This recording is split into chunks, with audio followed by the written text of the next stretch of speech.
What would you say is the quality that most defines God? Love, mercy, compassion, ultimate judge, bringer of justice? All these titles would be candidates. But Jesus is suggesting today that another quality most defines God: generosity. And it's not just ordinary, everyday generosity. It's generosity of the most absurd, baffling, even unsettling kind. God is generous in ways that we cannot comprehend or even dare to imagine. Jesus says, recognize the generosity of God in your life.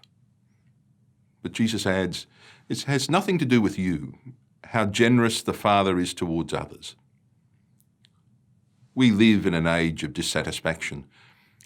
Our consumerist world necessarily needs us to be dissatisfied. Our economics of desire are designed to make us envious and perhaps unknowingly discontent. Our world tells us that we can always have more, have something better, have something new, whether we need it or not. We become resentful when we think that some people are getting an advantage over us.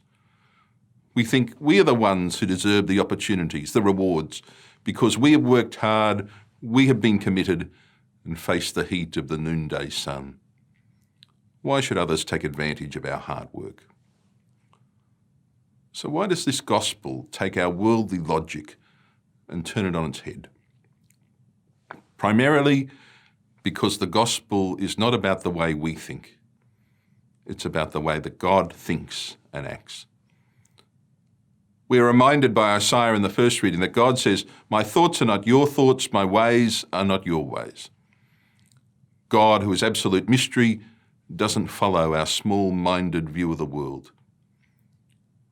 These qualities that we associate with God, love, mercy, compassion, generosity, are taken to what seems to us an absurd degree in the divine heart. God works on very different rhythms to human logic. It's not that God values different things.